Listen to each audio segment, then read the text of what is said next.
Supreme court ने समलैंगिक जोड़ों के लिए शादी की कानूनी मान्यता देने से इनकार कर दिया है। सुप्रीम कोर्ट ने अपने फैसले में कहा कि ये साथ रह सकते हैं, लेकिन इनकी शादी को कानूनी मान्यता नहीं दी जा सकती। सुप्रीम कोर्ट की 5 सदस्यीय संविधान पीठ ने 11 मई को इस मामले में फैसला सुरक्षित रखा था। LGBTQ कम्युनिटी के लोगों को शादी की मान्यता देने के लिए स्पेशल मैरिज एक्ट में बदलाव करना होगा, और ये बदलाव करना, कानून में बदलाव करना संसद का डोमेन है।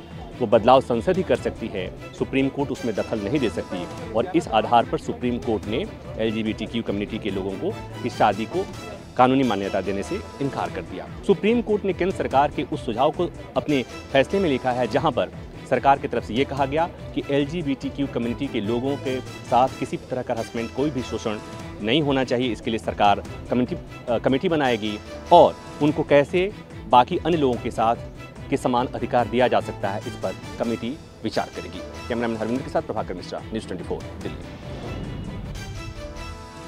कांग्रेस पार्टी के पूर्व अध्यक्ष राहुल गांधी का आज मिजोरम का दूसरा दिन है। राहुल गांधी ने प्रेस कॉन्फ्रेंस करके वंशवाद की राजनीति पर जमकर बोला। राहुल गांधी ने राजनीति में वंशवाद के आरोपों पर कहा कि अमित शाह का बेटा क्या कर रहा है, राजनाथ सिंह का बेटा क्या कर रहा है। जैसा मैंने सुना है, अमित शाह का बेटा भारतीय क्रिकेट को चला रहा है। उनके कई के बच्चे जैसे अनुराग ठाकुर वंशवादी ही तो हैं। मिजोरम में राहुल गांधी ने मीडिया से बात करते हुए मिजोरम की कई पार्टियां, जोराम पीपुल्स मूवमेंट और मिजो नेशनल फ्रंट, भाजपा और RSS की मुखौटा पार्टियां हैं, जिनकी मदद से भाजपा राज्य में घुसने की कोशिश कर रही है। कांग्रेस ने कभी ऐसा नहीं किया, क्योंकि हम भाजपा के मुकाबले वैचारिक रूप से पूर्ण हैं। कांग्रेस नेता राहुल गांधी का आज मिजोरम में दूसरा दिन है। सुबह राहुल गांधी 2 पहिया वाहन पर बैठकर आइजवाल की सड़कों पर निकले। इस दौरान वह लोगों से मिले। इसके बाद राहुल गांधी ने पूर्व CM ललथन हावला से उनके आवास पर मुलाकात की। आज राहुल गांधी पार्टी नेताओं के साथ बैठक करेंगे, फिर राज्य में एक जनसभा को संबोधित कर शाम में दिल्ली के लिए रवाना हो जाएंगे। राहुल गांधी ने हमास इजरायल युद्ध पर बोलते हुए कहा कि वो निर्दोष लोगों के मारे जाने के खिलाफ हैं। रमन कुमार, दिल्ली, न्यूज़ 24। मध्य प्रदेश विधानसभा चुनाव के मद्देनजर कांग्रेस ने आज अपना वचन पत्र यानी घोषणा पत्र जारी कर दिया और 101 पेज का ये घोषणा पत्र है। तमाम तरह के वर्गों को इसमें साधने की कोशिश की गई है। युवाओं को, बेरोजगारों को, किसानों को, SC, ST, OBC, इन तमाम वर्गों का इसमें पूरे वचन पत्र में ख्याल रखा गया है। गारंटी दी गई है और योजनाओं की गारंटी के साथ साथ आपको बता दें कि जातिगत जनगणना, जिसको लेकर मध्य प्रदेश में कांग्रेस कराने का वादा कर रही है, उसको भी शामिल किया गया है वचन पत्र में। इसके अलावा महिलाओं को शामिल किया गया है। महिलाओं को 1500 रुपये महीने देने के साथ साथ 500 का गैस सिलेंडर और किसानों को बिजली का जो सौगात है वो देने की बात की गई है। इसके अलावा जो 100 यूनिट तक की बिजली माफ और 200 यूनिट तक की बिजली हाफ का भी वादा किया गया है। शिवराज सिंह चौहान मध्य प्रदेश के CM ने साफ कर दिया है कि ये वचन पत्र दरअसल महाझूठ का पत्र है और इस वचन पत्र में जो वादे किए गए हैं, चाहे वो किसान कर्ज माफी के वादे किया गया, उसको भी झूठा बताया गया है, झूठी साबित होंगी। कैमरा पर्सन कमलेश व्यास के साथ विपिन श्रीवास्तव, न्यूज़ 24 भोपाल। राजस्थान के चुनावी रण के लिए कांग्रेस और बीजेपी द्वारा अपने उम्मीदवारों के नामों को तय करने का होमवर्क अब अंतिम दौर में है। इसे लेकर आज दिल्ली में कांग्रेस और बीजेपी की अहम बैठकें हो रही है। कांग्रेस की स्क्रीनिंग कमेटी की बैठक है, जिसमें भाग लेने के लिए पार्टी के राजस्थान प्रभारी सुखजिंदर सिंह रंधावा, मुख्यमंत्री अशोक गहलोत, PCC अध्यक्ष गोविंद सिंह डोटासरा सहित तमाम बड़े नेता पहुंच गए हैं। इसी तरह बीजेपी की भी आज दिल्ली में कोर कमेटी की बड़ी बैठक है, जिसमें पार्टी की दूसरी सूची के नामों को लेकर मंथन किया जा रहा है। कई बड़े और दिग्गज नेता दिल्ली में मौजूद हैं, जो कि लगातार इस सूची को अंतिम देने में जुटे हुए हैं। वहीं मुख्यमंत्री अशोक गहलोत की तरफ से एक बार फिर से साफ कर दिया गया है कि उनकी पार्टी पर जो आरोप करप्शन की बीजेपी लगा रही है वह पूरी तरह निराधार है। यहां तक कि उन्होंने यह कहा कि उनका एक भी विधायक करप्ट नहीं है, क्योंकि आरोप लगाना अलग बात होती है, जबकि उसे साबित करना दूसरी बात। फिलहाल तो यही देखना होगा कि अब कांग्रेस और बीजेपी की जो सूची जारी होती है, उसके बाद राजनीतिक हलचलें किस तरह से दोनों पार्टी में बढ़ी हुई नजर आएगी। कैमरामैन विजय सिंह के साथ श्रीवत्सन, जयपुर, न्यूज़ 24। 25 नवंबर को होने वाले राजस्थान विधानसभा चुनाव के लिए दिल्ली में कांग्रेस मुख्यालय में टिकटों पर माथापच्ची जारी है। न्यूज़ 24 को सूत्रों से मिली जानकारी के मुताबिक गहलोत सरकार को समर्थन दे रहे 13 विधायकों में से कुछ विधायकों ने कांग्रेस के सिंबल पर विधानसभा चुनाव लड़ने से इनकार कर दिया है। कुछ विधायकों ने अपनी तरफ से फार्मूला दिया है कि कांग्रेस उनके मुकाबले कमजोर कैंडिडेट उतारे, जिससे वो ट्रायंगुलर फाइट में चुनाव जीतकर विधानसभा पहुंचे और फिर सरकार बनाने में कांग्रेस की मदद करे। दूसरी तरफ जो जानकारी मिल रही है उसके मुताबिक सूत्रों ने यह भी दावा किया कि मुख्यमंत्री अशोक गहलोत 100 से अधिक टिकट अपने स्तर पर बांटना चाहते हैं, जबकि सचिन पायलट चाहते हैं कि टिकट का बंटवारा योग्यता और स्थानीय समीकरण के हिसाब से हो। जब 18 अक्टूबर को सुबह 9:30 बजे केंद्रीय चुनाव समिति की बैठक होगी, उसके ठीक कुछ देर के बाद कांग्रेस राजस्थान विधानसभा के लिए अपनी पहली सूची जारी कर सकती है। कैमरामैन जहांगीर के साथ ऋषिकेश कुमार, न्यूज़ 24 दिल्ली। राजस्थान में विधानसभा चुनाव की तारीख नजदीक आते ही बीजेपी ने अपने राजनीतिक शतरंज पर जातीय मोहरों को बैठाना शुरू कर दिया है। आपको बता दें कि बीजेपी राज्य में कई राजपूत नेताओं को साध रही है और इसी के तहत प्रभावशाली वोटर समुदाय राजपूतों को बीजेपी में शामिल कराया जा रहा है। इसी रणनीति के तहत आज मेवाड़ के बड़े राजपूत नेता विश्वराज सिंह मेवाड़ और भवानी सिंह कलवे को बीजेपी में शामिल कराया गया। जाहिर है दोनों ज्वाइनिंग बीजेपी के लिए फायदेमंद साबित होगी। इतना ही नहीं, राज्य के जातीय समीकरण को साधने के लिए बीजेपी अभी भविष्य में और भी नेताओं को अपनी पार्टी में ज्वाइन करवाएगी। इसके लिए तो बाकायदा बीजेपी ने अलग अलग नेताओं को, अलग अलग जातियों को साधने की जिम्मेवारी भी सौंप रखी है। कैमरामैन नितिन के साथ कुमार गौरव, न्यूज़ 24 दिल्ली। कांग्रेस के वरिष्ठ नेता और सांसद शशि थरूर के एक बयान ने इंडिया गठबंधन के अंदर ही तल्खियां बढ़ा दी हैं। शशि थरूर ने यह कहा है कि अगर इंडिया गठबंधन को बहुमत मिलता है तो राहुल गांधी या फिर पार्टी अध्यक्ष मल्लिकार्जुन खड़गे प्रधानमंत्री बनेंगे। कांग्रेस नेता के इस बयान के बाद इंडिया गठबंधन में बवाल मच गया है। खासतौर पर जदयू की ओर से इस बयान पर ऐतराज जताते हुए कहा गया है कि ऐसे वक्तव्यों से बचना चाहिए। वहीं साफ तौर पर लगातार शशि थरूर के बयान की निंदा जदयू के अंदर की जा रही है। वहीं आपको बता दें, अशोक चौधरी ने यह भी कहा है कि नीतीश कुमार ने बढ़िया काम किया है। सीएम नीतीश को पीएम कैंडिडेट बनाने की मांग करते रहे हैं, लेकिन उन्होंने स्वयं कई बार इस बात से इनकार कर दिया है। साफ है कि इंडिया गठबंधन के नेताओं को ऐसे बयान देने से बचना चाहिए, क्योंकि आगामी रणनीति के लिए ये सही नहीं होगा। ऐसे में शशि थरूर के इस बयान से राजनीतिक हलकों में खासतौर पर इंडिया गठबंधन में एक भूचाल सा आ चुका है। कैमरामैन संजय राहुल के साथ दीपक दुबे, न्यूज़ 24 दिल्ली। उत्तर प्रदेश में लोकसभा चुनाव से पहले पिछले लोकसभा चुनाव के दौरान हारी हुई 14 सीटों पर जीत के लिए बीजेपी ने विशेष रणनीति के तहत काम करना शुरू कर दिया है। बीते लोकसभा चुनाव में उत्तर प्रदेश में हारी हुई 14 लोकसभा सीटों पर जमीनी रिपोर्ट तैयार करने के लिए बीजेपी के विस्तारक फेल हो गए हैं। हारी हुई सीटें, इन सीटों में से खासकर 4 लोकसभा सीटें मुरादाबाद, संभल, लालगंज, मैनपुरी में काम पूरा नहीं हो पाया है और कुछ लोकसभा सीटों में अभी भी काम चल रहा है।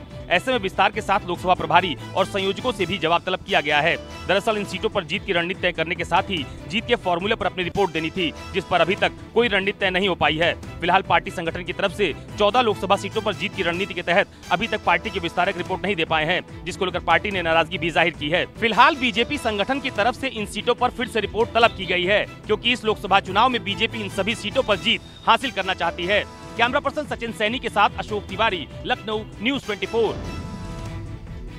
बिहार विधानसभा के शीतकालीन सत्र के लिए तारीखों का ऐलान हो चुका है। अगले महीने यानी नवंबर में 6 नवंबर से शीतकालीन का सत्र शुरू होगा और 10 नवंबर को जाकर खत्म होगा। शीतकालीन सत्र काफी महत्वपूर्ण है, क्योंकि यह खबर है कि इस शीतकालीन सत्र के दौरान आर्थिक और सामाजिक सर्वे के जो आंकड़े हैं वह बिहार सरकार सदन के पटल पर रखेगी, क्योंकि जिस समय जाति आधारित गणना के आंकड़े जारी हुए थे उस समय सामाजिक और आर्थिक सर्वे के आंकड़े जारी नहीं किए गए थे। और शीतकालीन सत्र इसलिए भी काफी महत्वपूर्ण माना जा रहा है क्योंकि ऐसा लगता है कि जाति आधारित गणना के जो आंकड़े आए हैं उसके बाद जो मुद्दा उठ गया है कि जिसकी जितनी हिस्सेदारी उसकी उतनी भागीदारी होनी चाहिए, तो हो सकता है सरकार कुछ बड़ा कदम उठाएगी हिस्सेदारी के लिए, यानी आरक्षण में भी कुछ एक बड़ा फेरबदल किया जा सकता है। कैमरामैन ऋषि के साथ सौरभ कुमार, पटना, न्यूज़ 24। सपा प्रमुख अखिलेश यादव के स्वागत के लिए खड़े विधायक हसन रूमी और नगर अध्यक्ष फजल महमूद के समर्थकों के बीच हुई मारपीट। दरअसल आज अखिलेश यादव कानपुर के एक कार्यक्रम में शामिल होने के लिए पहुंचे थे। जाजमऊ चेक पोस्ट पे उनके स्वागत के लिए सपा नगर अध्यक्ष फजल महमूद और उनके समर्थक खड़े थे। वहीं कैंट विधानसभा क्षेत्र से विधायक मोहम्मद हसन रूमी अपने समर्थकों के साथ आए और किसी बात को लेकर के विवाद हो गया। वीडियो में साफ देखा जा सकता है कि दोनों तरफ से समर्थकों में पहले कहासुनी होती है, उसके बाद अशब्दों का प्रयोग किया जाता है। दोनों तरफ के समर्थकों में जमकर चली कुर्सियां, बाद में विधायक हसन रूमी हाथापाई शुरू कर देते हैं। वहीं मौके पर मौजूद पुलिस कर्मियों ने बीच बचाव कराया और साथ ही पुलिस का कहना है कि विधायक और नगर अध्यक्ष के समर्थकों के बीच आपसी विवाद को लेकर के मारपीट हुई थी। फिलहाल दोनों में आपसी समझौता भी हो गया है। कैमरा पर्सन धर्मेंद्र साहू के साथ मनोज पांडे, लखनऊ न्यूज़ 24। महाराष्ट्र की 48 लोकसभा सीट में से 22 सीटों पर चुनाव लड़ने का दावा मुख्यमंत्री एकनाथ शिंदे की शिवसेना ने बरकरार रखा है। सीएम शिंदे ने अपने सरकारी आवास वर्षा बंगले पर अपने सांसदों की बैठक बुलाई थी। इस बैठक में शिवसेना के 13 सांसद जो हैं वो उपस्थित थे। बैठक में मुख्यमंत्री एकनाथ शिंदे और शिवसेना के 13 सांसदों ने यह निर्णय लिया है कि पिछले लोकसभा चुनाव में जीती हुई 18 सीट और हारी हुई 4 सीटों पर आगामी लोकसभा चुनाव जो है शिवसेना लड़ेगी। सीएम ने कहा है कि शिवसेना के जितने भी मंत्री हैं उन्हें सभी को जो है आने वाले लोकसभा चुनाव के लिए 2 से 3 जिलों की जिम्मेदारी जो है वो दी जाएगी। आपको बता दें कि शिवसेना के इस निर्णय से शिवसेना, भाजपा और अजीत पवार गुट में सीट बंटवारों को लेकर पेच फंस सकता है। कैमरामैन विनोद सिंह के साथ राहुल पांडे, न्यूज़ 24, मुंबई। 23 अगस्त 2023 ये वो ऐतिहासिक दिन था जब चंद्रमा के दक्षिणी ध्रुव पर भारत ने ऐतिहासिक जीत हासिल की थी चंद्रयान 3 के जरिए। यानी चंद्रयान 3 पर के जरिए जिस तरीके से भारत चंद्रमा के दक्षिणी ध्रुव पर गया, वो भारत दक्षिणी ध्रुव पर पहुंचने वाला पहला देश बना और चंद्रमा पर पहुंचने वाला भारत तीसरा देश बना। और इसी जो याद है और यही जो ऐतिहासिक पल है, इसी को अब देश के बच्चों के बीच में ले जाएगा शिक्षा मंत्रालय। और इसी के मद्देनजर आज शिक्षा मंत्री भारत सरकार वैज्ञानिक अनुसंधान और नवाचार को बढ़ावा देने के उद्देश्य से अपना चंद्रयान पोर्टल जो है वो लॉन्च करने वाले हैं। साथ ही साथ इस समारोह में केंद्रीय शिक्षा मंत्री धर्मेंद्र प्रधान रहेंगे, शिक्षा के तमाम वरिष्ठ अधिकारी रहेंगे। साथ ही साथ इसरो के चेयरमैन सोमनाथ भी इस प्रोग्राम में शिरकत करेंगे। कैमरामैन जहांगीर के साथ व्याग्रवाल, दिल्ली, न्यूज़ 24। राज्य के स्कूलों में बढ़ती जा रही कड़ाई के बाद अब उच्च शिक्षण संस्थानों पर भी कड़ाई तेज कर दी गई है। पढ़ाई को लेकर पिछले दिनों कुलाधिपति राज्यपाल ने सभी विश्वविद्यालय के कुलपतियों की बैठक बुलाई थी और जिसके बाद कॉलेजों में भी पढ़ाई ज़्यादा तेज़ी से करने और ज़्यादा ही अनुशासनात्मक ढंग से करने का निर्देश दिया था। और जिसके तहत अब एक नया गाइडलाइन जारी किया है, जिसके अनुसार अब कॉलेजों में 3 दिनों तक अनुपस्थित रहने वाले छात्रों को पहले नोटिस दिया जाएगा और जवाब संतोषजनक नहीं होता है या फिर वो जवाब नहीं देते हैं तो उन्हें कॉलेज से निकाल दिया जाएगा। यह आदेश सभी विश्वविद्यालय के कुलपतियों द्वारा जारी किया गया है। राज्य के उच्च शिक्षा विभाग ने इस मामले तमाम कुलपतियों को यह निर्देश जारी किया है। आपको बता दें कि इससे पहले राज्य के स्कूलों में 15 दिनों तक क्लास से अनुपस्थित रहने वाले बच्चों को स्कूल से नाम काट दिया जा रहा था और करीब ऐसे 4.5 लाख स्टूडेंट्स का नाम काट भी दिया गया था। लेकिन इसके बाद अब उच्च शिक्षा संस्थानों पर भी यह कार्रवाई की जा रही है और उन्हें भी इस नियम का सख्ती से पालन करने का आदेश जारी किया गया है। कैमरामैन सनी के साथ अमिताभ ओझा, पटना न्यूज़ 24। प्रवर्तन निदेशालय यानी ईडी ने जम्मू, पठानकोट, कठुआ में 8 जगहों पर आज छापेमारी की है और अभी भी ये छापेमारी लगातार चल रही है। ये छापेमारी की गई है पूर्व सांसद, पूर्व मंत्री चौधरी लाल सिंह और उनकी पत्नी जो पूर्व विधायक रही है कांता अडोत्रा, उनके 8 ठिकानों पर। आरबी एजुकेशनल ट्रस्ट के खिलाफ पीएमएलए केस में ये कार्रवाई की जा रही है। साजिश रचकर 329 कनाल जमीन की अलॉटमेंट की गई थी। इसको लेकर पहले ही सीबीआई ने एफआईआर दर्ज की है और ईडी ने मनी लॉन्ड्रिंग के तहत मामला दर्ज किया है। चौधरी लाल सिंह के समर्थक जो हैं वो सड़कों पर उतरे हैं ईडी की कार्रवाई के खिलाफ। चौधरी लाल सिंह के समर्थक कह रहे हैं कि एक सोची समझी साजिश के तहत चौधरी लाल सिंह को फंसाने की बीजेपी कोशिश कर रही है। कैमरामैन पवन के साथ पंकज शर्मा, न्यूज़ 24, जम्मू। दिल्ली में बढ़ते पॉल्यूशन को लेकर लगातार दिल्ली सरकार प्रयासरत है। कोशिश कर रही है कि जितनी जल्दी हो सके ऐसे में पॉल्यूशन पर काबू पाया जा सके, हालात को सम्मान किया जा सके, और शायद यही वजह है कि एक के बाद एक स्टेप उठाए जा रहे हैं। दिल्ली सरकार ने कुछ दिन पहले कैमरेज लगाए थे और ये AI कैमरे जो हैं वो ये मॉनिटर कर रहे थे कि आखिर कौन सी गाड़ी में पॉल्यूशन है या फिर किस गाड़ी में पॉल्यूशन जो है वो नहीं है। और ये बाकायदा इनको मॉनिटर करने के बाद ये देखा गया कि कई सारे ऐसे गाड़ी मालिक थे जिन्होंने पॉल्यूशन अपना नहीं करवाया था, और शायद यही वजह है कि इस प्रकार की स्थिति बनती नजर आई कि 800 से ज़्यादा चालान जो हैं वो AI कैमरे के जरिए कटते नजर आए। पिछले एक महीने में करीब 800 चालान काटे गए। इससे फ़ायदा दिल्ली सरकार को ये हुआ कि जिन गाड़ी मालिकों ने अपनी गाड़ी का पॉल्यूशन नहीं करवाया था उन लोगों को सीधे तौर पे चालान भेजे गए और उनसे कहा गया कि अगले 2 दिनों के अंदर उन्होंने पॉल्यूशन नहीं करवाया तो ऐसे में निश्चित तौर पे उनको और ज़्यादा एक्शन लिया जा सकता है। दिल्ली सरकार की सोच है कि जो वाहन लगातार जो है ज़्यादा पॉल्यूशन फैला रहे हैं और उनका पॉल्यूशन सर्टिफिकेट उनके पास नहीं है, ऐसे में उनके ऊपर कहीं ना कहीं कार्रवाई की जाए। और इस प्रकार के AI कैमरे निश्चित तौर पर फ़ायदा भी देते हैं और इनके ज़रिए उन गाड़ियों पर नज़र रखी जा सकती है जिन्होंने अब तक पॉल्यूशन सर्टिफिकेट नहीं लिया है। कैमरा पर्सन दीपक के साथ वरुण सिन्हा, न्यूज़ 24 दिल्ली। इस समय हम मौजूद हैं कोलकाता का श्रीभूमि पूजा जिस तरह से अपने आप में मशहूर है और यहाँ पे करीबन लाखों की संख्या में जो लोग हैं यहाँ पहुँचते हैं। देखिए श्रीभूमि स्पोर्टिंग क्लब ये 2023 का पूजा है। ये पूजा इस बार डिज्नी जो लैंड के ऊपर बनाया गया है। माँ दुर्गा की देखिए प्रतिमाएं देख सकते हैं कि किस तरह से जो सज्जित है, वाकई जो गोल्ड से पूरी माँ की प्रतिमा बनाया गया है। यहाँ पे देख सकते हैं कि जो लोग हैं, जो भक्तों की संख्या है, जो दुर्गा माँ के जो प्रेमी हैं, पश्चिम बंगाल में लोग एक पंडाल से दूसरे पंडाल सुबह से लेकर रात तक घूमते रहते हैं और लाइटिंग की व्यवस्था किस तरह से देखिए की गई है। वाकई देखिए सुरक्षा के लिहाज से यहाँ पे जो पुलिस, कोलकाता पुलिस के लोग यहाँ मौजूद हैं, चारों तरफ CCTV कैमरा भी लगाया गया है। और इस मौके पे ब्राजील के जो यहाँ पे जो फुटबॉलर है रोनाल्डिनो वो भी पहुंचे हैं और कह सकते हैं कि कोलकाता में चारों तरफ इस समय दुर्गामय हो चुका है और जगह जगह पे लोग माँ के प्रतिमाओं का दर्शन भी कर रहे हैं। कैमरामैन विनोद के साथ मनोज पांडे, न्यूज़ 24 कोलकाता।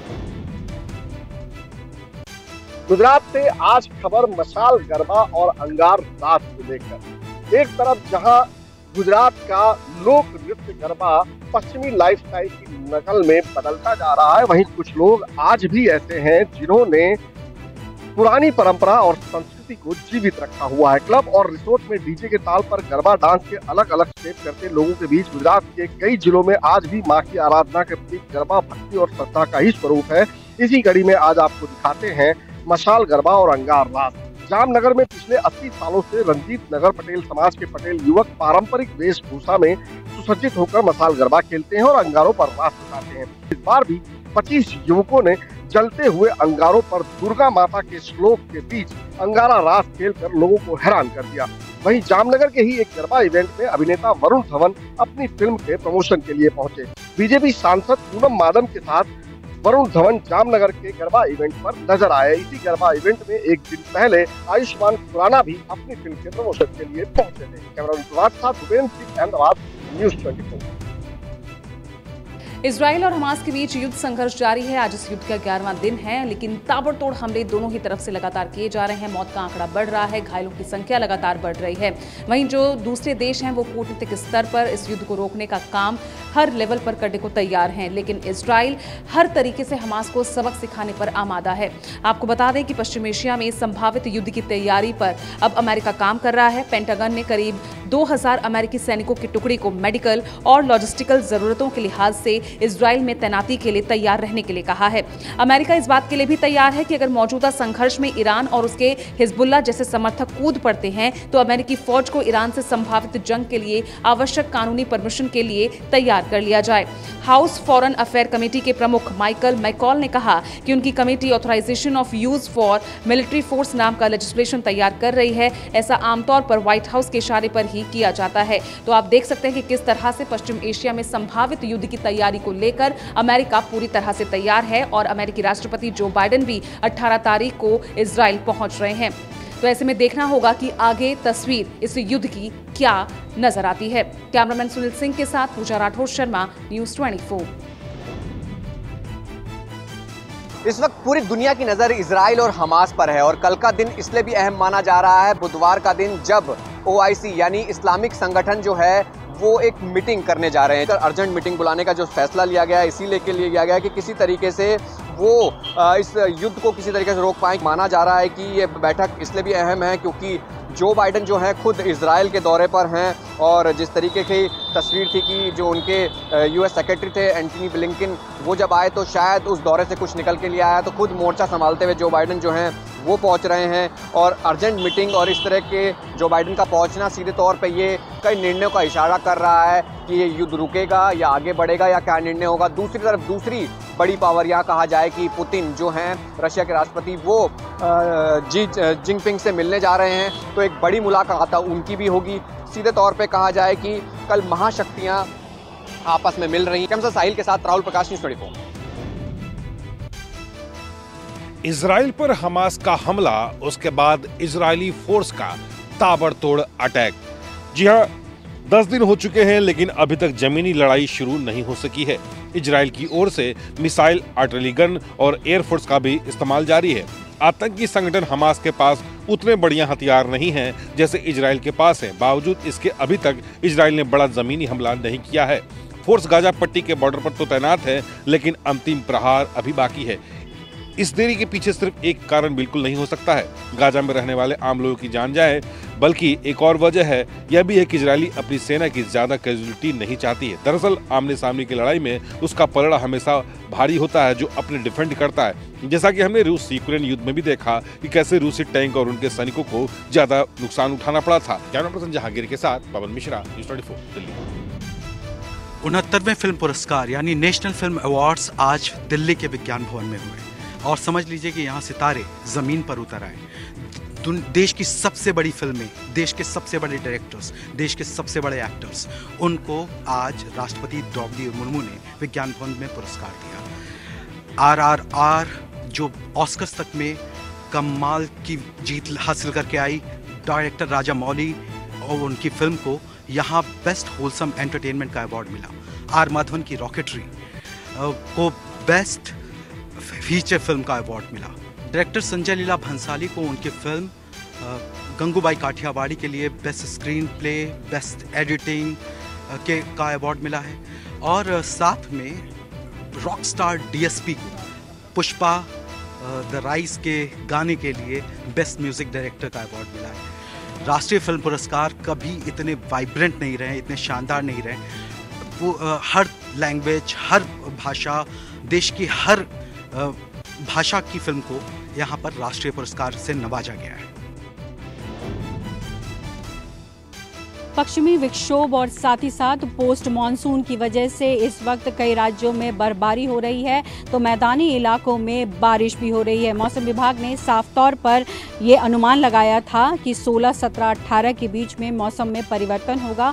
उसी परिवर्तन के तहत दिल्ली NCR में 16 तारीख को बूंदाबांदी हुई। साथ ही साथ कई राज्यों में बर्फबारी हो रही है जिसकी वजह से तापमान में गिरावट दर्ज किया गया है। मौसम विभाग ने स्पष्ट किया कि ये एक सामान्य प्रक्रिया है चूंकि पश्चिमी विक्षोभ है और पश्चिमी विक्षोभ की वजह से ही इस तरीके के मौसम में परिवर्तन देखा जाता है। लेकिन ये ज़रूर बात कही गई कि इस बार पोस्ट मानसून काफ़ी लंबा रहा और कहीं ना कहीं इसमें 1 हफ्ते का डिले था जिसकी वजह से बारिश भी देखने को मिल रही है। मौसम में तब्दीली देखी गई है और ये भी कहा जा रहा है कि इस बार जो ठंड है हो सकता है कि थोड़े पहले ही आहट दे दे। कैमरा पर्सन भरत रावत के साथ पल्लवी झा, दिल्ली, न्यूज़ 24।